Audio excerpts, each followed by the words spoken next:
Bienvenue dans Casse les cases, le podcast qui démonte les clichés autour des cerveaux neuroatypiques. Alors aujourd'hui, on va parler TDAH, HPI, hypersensibilité, bref, tous ces mots qu'on colle à nos différences sans toujours les comprendre. Alors aujourd'hui, j'ai la chance de recevoir Sabrina Ménasria, qui est autrice et conférencière et surtout une femme engagée qui n'a jamais eu peur de bousculer les codes.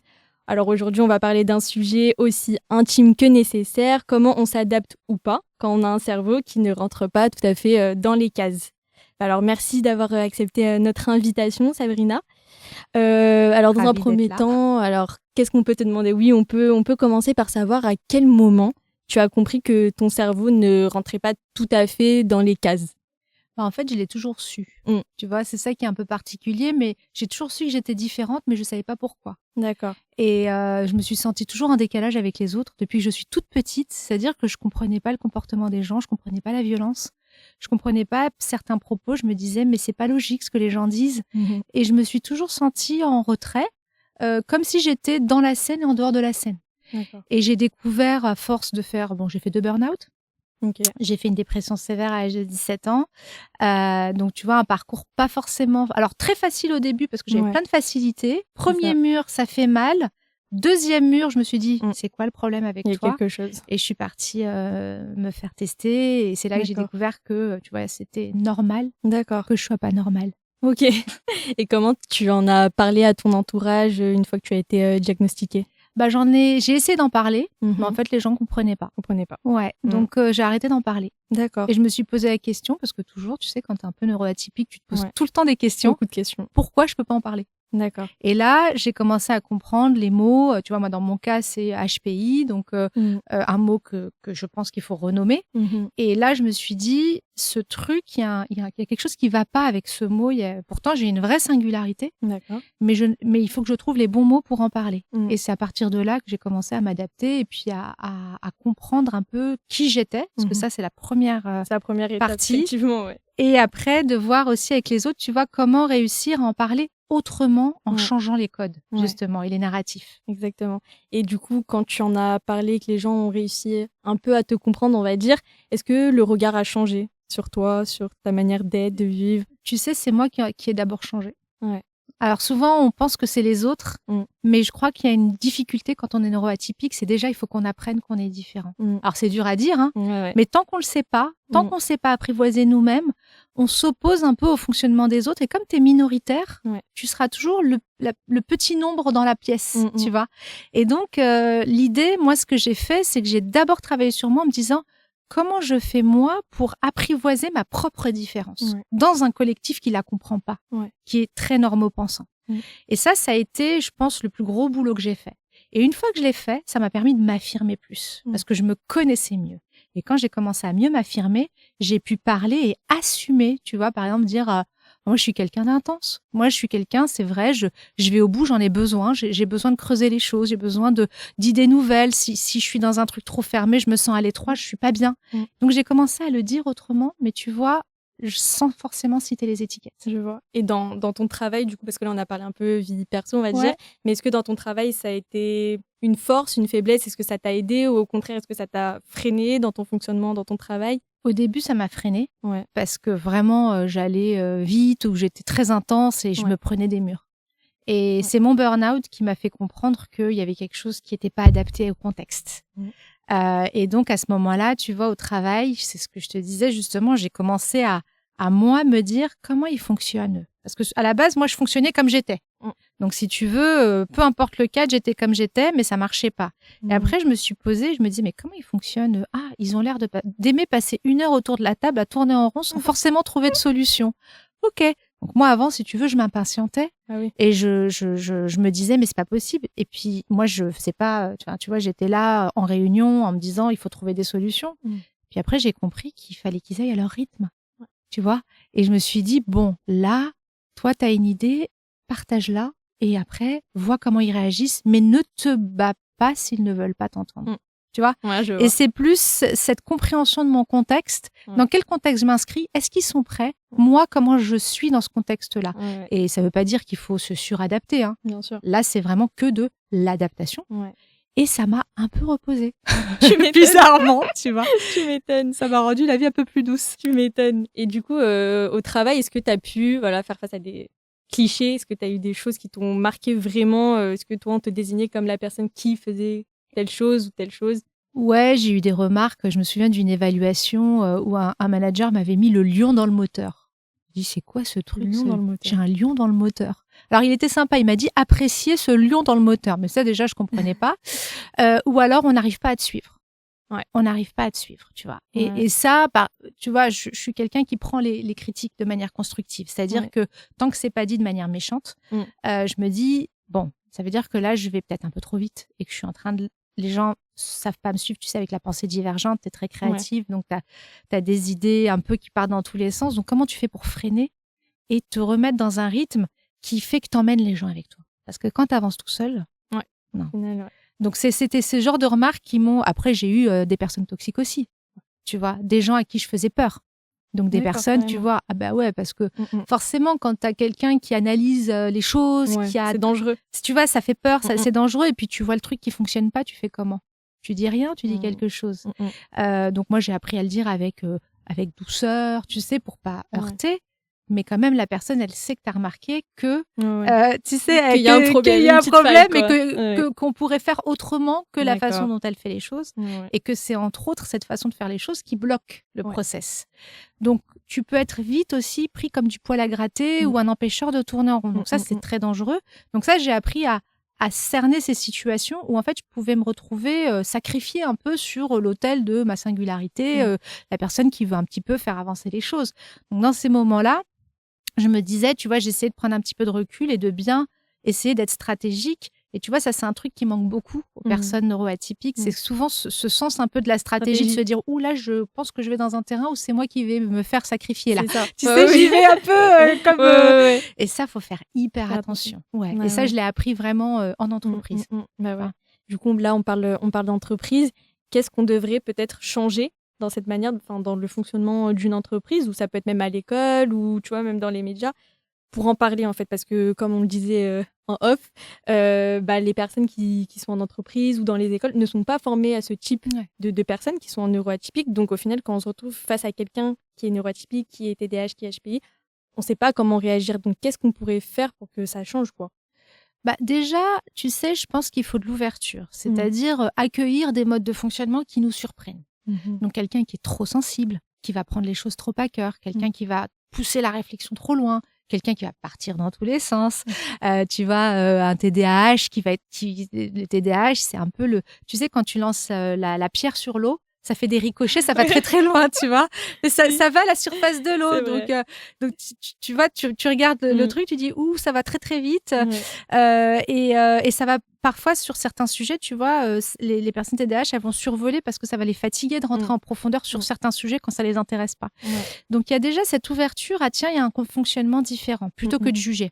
Après, quand tu as eu cette ouverture-là, c'est d'essayer d'être bienveillant avec la personne. C'est-à-dire d'essayer de poser des questions et de ne pas se braquer quand la personne, elle réagit, et d'expliquer avec pédagogie comment nous, on ressent les choses. C'est-à-dire quand, tu vois, la personne va trop vite, c'est pas dire « non mais c'est bon, ralentis là », tu vois, mais plus de dire « là, excuse-moi, mais j'arrive pas à suivre ce que tu viens de dire, est-ce que tu peux me réexpliquer ?» La formulation, c'est tout bête, quoi. Mais la formulation, c'est clé.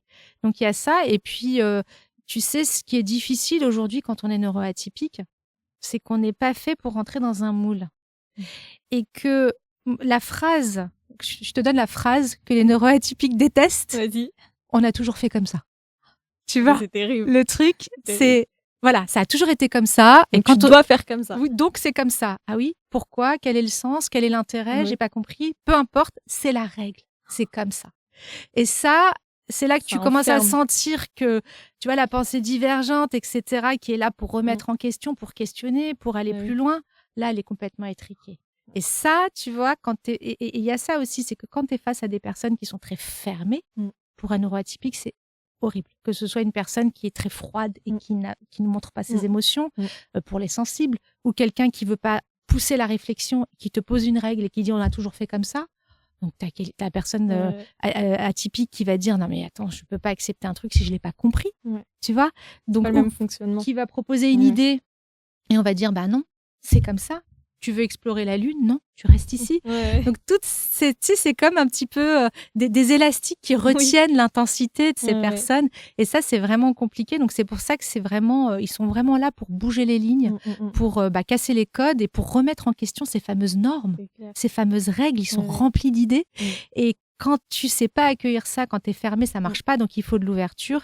Et après, les aider à réguler. Moi, je crois que c'est vraiment ça dès le plus jeune âge, tu sais, structurer l'espace et le temps et réguler l'intensité. Tu vois, c'est 2 choses pour les jeunes, les enfants qui deviennent des jeunes et des adultes. Après, parce que quand tu l'as pas fait jeune, c'est très compliqué de l'acquérir, ce truc-là. Ouais.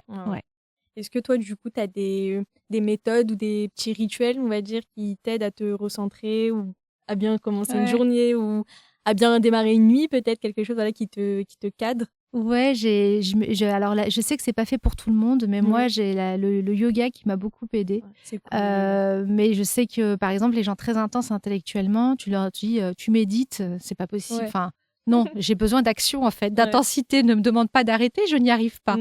Donc, en fait, il y a des méthodes peut-être plus guidées, tu vois, de méditation guidée, parce qu'il faut que le cerveau continue de fonctionner. Il peut pas, si tu veux, le vide, non, c'est pas possible. Non, c'est pas possible. Donc, il y a ça, il y a le yoga, et puis organiser ses journées, c'est-à-dire... tu vois, le problème quand tu es neuroatypique, c'est que tu as tendance à être assez intense sur plein de choses en parallèle et avoir du mal à structurer ton temps.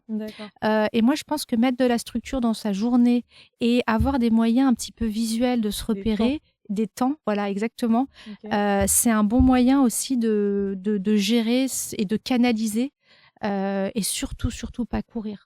Ça, c'est la grande erreur. Ça, c'est la grande erreur. C'est pas recommandé. Quand je dis courir au sens symbolique, après au sens physique, il y en a beaucoup qui courent. Tu vois, les TDAH, le H, il a besoin de mouvement physique.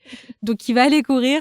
Mais je parle vraiment de cette course mentale. Tu vois, l'esprit qui veut pas s'arrêter. Qui ne s'arrête jamais. Exactement. C'est ça. Que ce soit la journée, la nuit, Bah oui, t'en as qui n'arrivent pas à dormir. Ça, c'est un autre. Et ça, quand tu dors pas récupérer, c'est très, très compliqué, tu vois. Tu m'étonnes. Est-ce que tu aurais peut-être des conseils à donner à ceux qui viennent d'avoir un diagnostic, tu vois, qui savent pas trop vers quoi se diriger, quoi penser, comment mettre des choses en place dans leur vie peut-être pour mieux s'accepter soi-même? Qu'est-ce que tu pourrais donner toi comme conseil? Ce qui est super quand tu viens d'avoir un diagnostic, c'est que tu as une information sur toi. Donc déjà, je pense se cultiver sur ce que ça veut dire. Donc, bouquiner, lire des vidéos, voir des vidéos, mais ça, généralement, ils le font tous. Tout le monde le fait. Après, ce qui est bien, c'est de se rapprocher de gens qui ont eu à peu près la même chose. Parce que souvent, quand tu es une minorité, en fait, tous les neuroatypiques, c'est des personnes qui sont sous-représentées dans la population, tu vois. Donc, il y a un sentiment de solitude et d'isolement, d'être le seul à être comme ça. Et quand tu vas aller échanger avec d'autres personnes qui ont eu des diagnostics identiques, tu vas te rendre compte que tu n'es pas tout seul à être comme ça. Et là, ça te permet aussi de mieux te connaître, de partager d'autres expériences et d'arrêter le sentiment d'isolement. Ça donne un peu de force, quoi. Ouais, de force. Et puis, tu vois, ça crée un peu une communauté, un sentiment d'appartenance. Parce que quand tu es singulier, tu peux avoir vite l'impression d'être seul au monde, à être comme ça, avec des environnements qui te comprennent pas. Donc, se connecter aux autres, à des assos, t'as même rentrer en contact avec des personnes qui ont eu à peu près les mêmes diagnostics que soi. Je pense que c'est vraiment une bonne chose. Et puis, vraiment travailler sur soi. Je pense que c'est vraiment l'élément numéro 1. Et peut-être presque, tu vois, je l'ai déjà dit, mais j'insiste parce que, tu vois, j'en parle dans mon bouquin Intense. Tu as cette clé de réalisation, mais quand tu n'as pas apprivoisé ta propre singularité, tu regardes le monde toujours en te disant mais qu'est-ce que c'est que ce bazar ? Mais ils sont tous fous là-dedans, tu vois, j'exagère, mais c'est tellement éloigné de ton mode de fonctionnement. Mais si 80% de la population était comme toi, tu ne dirais pas ça, tu trouverais ça normal. Mais quand les TDAH, c'est 5%, tu vois, les autistes, c'est 1%, HPI, c'est 2%. Donc, c'est tout petit par rapport à la population générale. Donc, vraiment apprendre à apprivoiser en comprenant pourquoi nous, on voit les choses différemment. Pourquoi, quand on regarde ces choses-là, on se dit, mais ça tourne pas rond, mais ça va pas, comme ils sont fous. D'essayer de pas être dans le jugement, ça c'est le plus dur. Tu sais, toutes les personnes que j'accompagne ou que je côtoie, le plus dur c'est de juger tu vois, de regarder les autres et de se dire mais ils sont dingues. Et moi, je leur dis, mais tu sais que eux, quand ils te regardent, ils se disent Ils aussi disent un peu pareil. Tu vois, c'est parce qu'en fait, vous fonctionnez aux antipodes l'un l'autre. Donc voilà, c'est vraiment d'apprendre à apprivoiser cette intensité, cette singularité, et pour mieux interagir avec les autres et trouver sa place. Et toi, quand tu as eu ton diagnostic, du coup, t'es passée par là? Ah bah ouais. Moi, tu sais, le plus grand travail que j'ai fait, alors j'ai eu de la chance de commencer à 17 ans, c'est le développement personnel. C'est vraiment ça. C'est-à-dire comment je fonctionne. T'as pas le mode d'emploi quand tu nais, tu vois. Donc tu nais, tu es là, tu fonctionnes, tu sais pas, peut-être tu réagis, voilà, t'es un peu en pilote automatique. Et quand t'as le mode d'emploi, ça change tout. Tout d'un coup, Bah oui, parce que tu peux dire aux gens, écoute, moi j'ai tendance à être un peu perfectionniste sur ces trucs-là, je suis vraiment désolée, mais moi, j'ai besoin, quand il y a un visuel, je parle en mon nom, c'est mon cas, que ce soit harmonieux et j'arrive pas. Si c'est pas comme ça, le visuel, je peux pas le valider. Donc, tu peux expliquer ce que tu ressens. Ton exigence, tu la partages, tu la comprends, tu l'assumes. Et puis, ça permet aux autres, parce que tu sais, parfois, tu as certaines personnes neuroatypiques qui sont hyper exigeantes et qui peuvent devenir des bourreaux pour les autres. Parce qu'ils ont un niveau d'exigence hyper haut, les autres peuvent pas suivre. Et ils se rendent pas compte. Donc pour eux, la norme, c'est ça. Maintenant, la norme, c'est pas ça. C'est ta norme. Comment tu fais pour que les gens se sentent pas complètement harcelés quand tu leur demandes de faire un truc qui correspond à tes critères d'exigence? Et ça passe vraiment par ce travail-là. Et c'est au moment où tu as eu ton diagnostic que tu t'es dit, ok, je vais arrêter de me battre contre moi-même et d'essayer de me dévoiler comme je suis et pas d'essayer de rentrer dans des cases ou, tu vois, rentrer dans le moule directement. Carrément. C'est comme ça que ça s'est passé. Au début, j'ai continué à essayer de rentrer dans les cases. Ah ouais? Je vais pas te Longtemps? mentir. Quelques années quand même, parce que je voulais, moi je suis une suradaptée, donc moi je me disais j'aimerais tellement être normale. Moi mon but c'était d'être normale, si tu veux, j'y arrivais pas. Mais j'ai lutté, j'ai essayé. Et c'est vraiment quand j'ai compris que il y avait quelque chose qui tournait pas rond, et c'est à force, tu vois, de rentrer dans cette compréhension de moi que je me suis rendu compte, mais ça sort de la case, ça sort de la case. Et j'ai compris l'intérêt. C'est pour ça que je fais ce que je fais aujourd'hui, c'est parce que pour moi, la neuroatypie, c'est le moyen de changer les choses, c'est le moyen de changer la société, les entreprises et ces cerveaux différents. Pour l'instant, on les fait rentrer dans une case, mais c'est pas le but. Le but, c'est de leur donner les moyens de modeler un monde différent. C'est des accélérateurs de changement, forcément. Donc, quand j'ai eu cette prise de conscience pour moi et que je me suis dit, bon, toi, c'est clair, il faut que tu sois dans des espaces où tu peux innover, où tu peux apporter de la valeur ajoutée, du changement. Ça, c'est ma valeur ajoutée. J'ai commencé à avoir des jobs uniquement là-dessus et je me suis dit, mais ça marche vachement bien, en fait, quand je suis là-dedans. Et au fil de ta carrière, du coup, qu'est-ce que tu as pu faire? Quels sont tes jobs que tu as pu Au début, j'ai démarré en logistique. Alors, j'ai démarré en marketing, ensuite en supply chain. La supply chain, c'était bien pour mon esprit un peu global, tu sais, logistique, transactionnelle, factuelle, etc. Après, je suis allée dans l'IT. Et après, dans la data. D'accord. Et quand j'ai commencé à rentrer dans la data, là, j'étais vraiment dans mon monde parce que c'était un univers de données. Donc, tu vois, en termes d'analyse, c'est magique. Il y avait de la structure informatique. Tout ce qu'il te fallait. Donc, il y avait du cadre et il y avait un gros enjeu. C'est-à-dire, c'est quoi la vision? Comment tu fais pour transformer là-dessus? Et beaucoup de mouvements dans l'entreprise. Donc là, je me suis dit, attends, c'est super. Et là, il y avait un boulevard et j'étais dans une boîte qui avait envie de faire évoluer les choses, donc il m'a donné aussi la possibilité de le faire, parce qu'il faut jamais faire ça dans une boîte qui ne veut pas que tu fasses ça, parce que sinon, moi j'en ai vu plein. Tu sais, c'est assez triste, mais moi j'en ai plein qui me rapportent des cas qui sont complètement injustes, et puis on n'aime pas l'injustice, nous. C'est terrible. C'est quand même horrible quand on est confronté à l'injustice. Mais tu vois, j'ai des femmes, par exemple, qui ont monté des services et des départements, etc., avec des gens qui n'étaient pas trop pour. En fait, elles se sont fait piquer derrière et en fait, elles se sont fait sortir, rétrograder. J'ai un cas comme ça qui m'a complètement bouleversée. Donc, il faut qu'on te donne les moyens de pouvoir faire ce que tu as à faire et que tu sois soutenu. Jamais avancer, ça c'est une leçon que j'ai apprise, jamais avancer à contre-courant dans une structure qui ne veut pas que tu ailles dans ce sens-là. Sinon, celui qui va souffrir, c'est toi. Et toi, tu as déjà été confrontée à ça? Tu as dû peut-être changer de job parce qu'en fait, oui. Moi, mon premier burn-out, ça a été ça. Hein. J'étais pas. Alors, il y avait une partie de moi aussi qui était un peu concernée par ça, tu vois, parce que si tu veux, j'arrive dans un job, c'est le bazar. Qu'est-ce que je fais? Au lieu de faire de l'opérationnel, moi, j'essaie d'améliorer les choses en même temps que je fais de l'opérationnel. Donc, j'explose en vol. Parce que le truc, c'est que c'était le bazar et qu'il y avait urgence, il y avait des échéances hyper proches, mais je n'arrivais pas à ne pas voir comment optimiser les choses. Tu vois, je vois très bien. Donc, qu'est-ce qui s'est passé? J'ai explosé en vol. Et là, je suis partie. Donc, si tu veux, l'entreprise, moi, je sais pas. Tu vois, il y a un petit peu des deux. Il y a un peu des deux. Il y a un petit peu des deux. Ouais. Mais ça m'est arrivé, d'être comme ça. Ou alors face à des personnes qui te mettent des bâtons dans les roues. Puis toute la partie politique. La partie politique, c'est un truc quand c'est neuroatypique qui est pas forcément quelque chose que tu appréhendes. Tu sais, tu es un peu dans l'intensité de ce que tu fais, tu vois. Maintenant, te positionner. De toute façon, toi, t'aimes le changement. T'es pas là pour prendre un poste, t'asseoir sur une chaise et dire c'est bon, je prends mon salaire pendant 10 ans. T'es plutôt dans l'idée de te dire qu'est-ce qu'on fait, comment on avance, là, il faut améliorer ça, etc. Donc la politique, ça vient toujours après. D'évolution, quoi. Oui. Et la politique, ça vient toujours après. Puis t'es pris dans tes intensités. Tu vois, les personnes neuroatypiques, c'est des personnes intenses. Donc tu vas t'investir de manière intense, mais sur un objet qui est hors de toi. Et quand tu t'investis sur cet objet, l'entreprise, soit elle est contente ou autre, mais parfois ça peut être, tu peux mettre aussi des bâtons dans les roues dans les gens. Et c'est pour ça que, et tu regardes dans l'histoire, tous les grands neuroatypiques de l'histoire, ils se sont fait piquer leur recherche. Regarde Tesla. Tu vois, c'est parce que l'intérêt, c'était pas comment je capitalise, c'est comment je fais, je fais bouger les choses et je fais avancer les choses et je mets en pratique soit mon intensité intellectuelle, émotionnelle, créative, sensorielle, peu importe, mais je suis plus occupée par ce que je fais, par l'objet de mes actions que par moi-même et ma position. Et qu'est-ce qui se passe dans ces cas-là? Les règles de la politique, elles sont un peu dures. Donc, quand tu es dans un environnement politique, c'est compliqué. Oui, c'est ça, c'est ça. Ouais. Et là, du coup, comment est-ce que tu te sens épanouie dans ta vie, aussi bien personnelle que professionnelle? Est-ce que tu as vu un véritable changement au fil des années? Ouais, carrément. Au fil du travail que tu as pu faire sur toi-même aussi.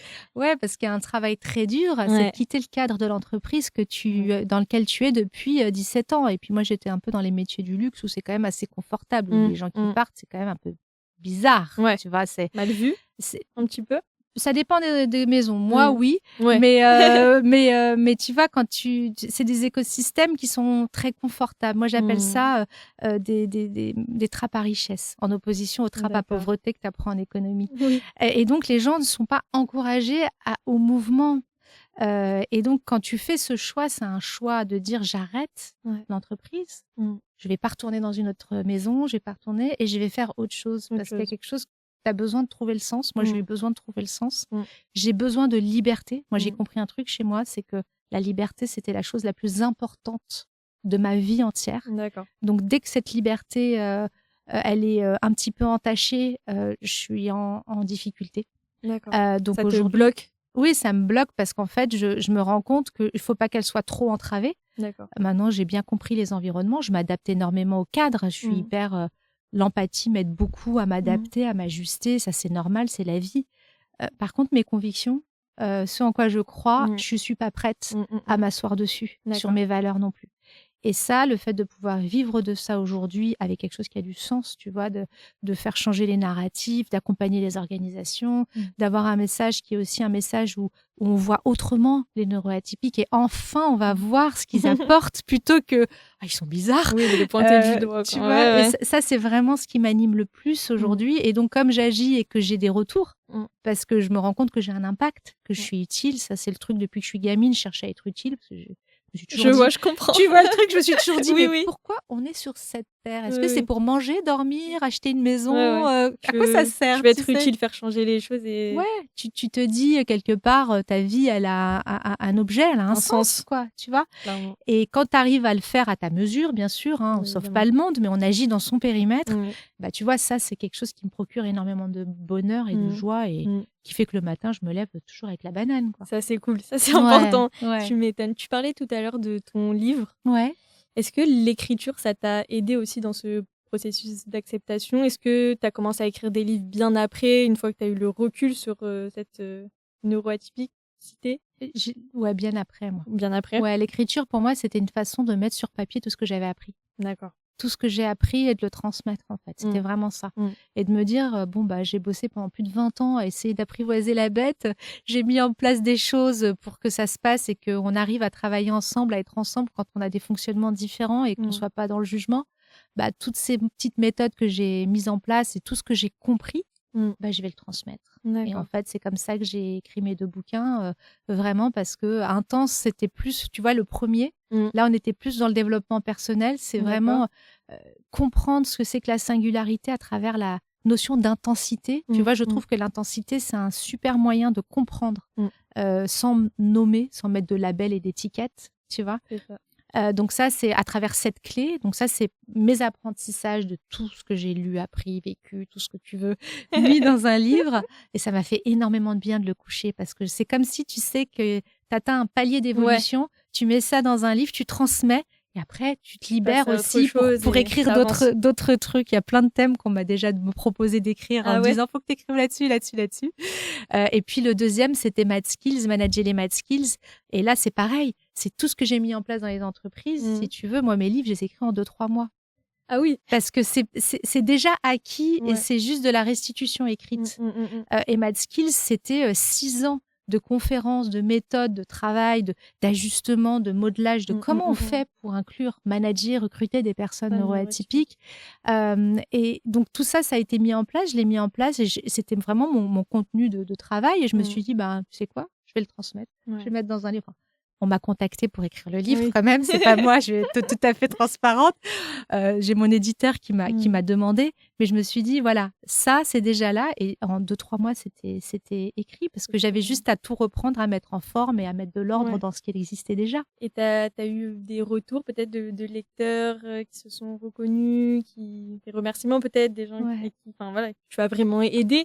Ouais. Bah, tu vois, c'est ça, c'est ce qu'on se disait tout à l'heure. Hein. C'est vraiment l'utilité et l'impact. Moi, je cherche vraiment l'impact. Et ouais, j'ai énormément de personnes qui m'ont écrit pour Intense et pour Mad Skills aussi, parce que Mad Skills, c'est un petit peu le passeport pour les neuroatypiques pour dire hey, on a des compétences. Regardez, mais des entreprises, on a des compétences. Et les entreprises qui se disent tiens, ils ont des Mad Skills, ils ont des choses que les autres n'ont pas, qui sont particulières, singulières. Comment on fait? Ça nous intéresse. Donc, j'ai tous ces retours des entreprises déjà qui suivent. Tu vois, là, j'ai créé une alliance d'entreprises. Il y a beaucoup d'entreprises qui rejoignent en se disant, tiens, nous, on veut creuser ce sujet de la neurodiversité. On veut. Ça regroupe, ça rejoint un peu ce qu'on disait sur comment former dans les entreprises avec des employés qui sont neuroatypiques. Quoi. Exactement. C'est ça. Être utile. Et être utile parce que tu donnes des outils concrets. C'est-à-dire comment tu recrutes et tu manages, ça c'est vraiment quelque chose, tu vois, tu as besoin de méthode. Donc les entreprises et puis bien sûr ce qui est le plus touchant, en tout cas c'est quand j'ai des personnes neuroatypiques qui se découvrent, tu vois, qui se découvrent à travers le livre et j'en ai beaucoup qui se disent mais je coche toutes les cases et tu sais comme ils veulent pas rentrer dans les étiquettes, ils veulent pas dire je suis ceci, cela, ça leur donne un angle d'entrée vers la neuroatypie. Tu vois, de se dire, tiens, je coche l'intensité intellectuelle, l'intensité émotionnelle. Oui, c'est pas commun, c'est rare. Tout le monde n'est pas aussi intense. La créativité, le côté un peu physique et sensoriel, c'est les 5 grands aspects des intensités. Que c'est pas moi qui l'ai écrit, hein, c'est Dabrowski qui a mis ce concept. Mais tu vois, quand ils rentrent par ce prisme-là, et qui découvrent leur singularité comme ça, ils se rendent compte que c'est pas commun d'être comme ça. Et il y a une forme de conscience qui se pose. Et après, ça ouvre un chemin. Parfois, tu vois, il y en a qui vont aller se faire diagnostiquer derrière, ça ouvre un boulevard. Mais déjà, tu sais, cette fameuse phrase que je te disais tout à l'heure, que j'ai comprise moi, c'est normal que je sois pas normale. C'est-à-dire, je suis une minorité dans mon mode de fonctionnement. Alors, la norme, on sait ce que c'est. Nous, on est là pour la changer, la norme. On est là pour la rediscuter, la challenger, pour créer d'autres formes de normes. Mais déjà, de savoir que c'est normal que je sois dans cette position où j'ai l'impression de ne pas avoir ma place, où je suis minoritaire, etc. Tu vois, c'est déjà beaucoup. Et après, il y a tout le travail qu'il y a derrière. Le chemin est long, mais tu ouvres quand même la possibilité de... se connaître un peu mieux. Exactement. Est-ce que tu as peut-être un 3e livre en préparation, un projet à venir? Oui, j'en ai un, mais pour l'instant, c'est secret. En fait, j'ai pas mal de projets et c'est vrai que c'est difficile pour moi de choisir. Ça fait partie de ma singularité, mais je laisse un peu couler pour savoir celui qui sera le plus en phase avec ce que j'ai à transmettre aussi. Tu vois. On a hâte alors de voir ça. On a hâte. Plaisir. Et puis peut-être pour finir.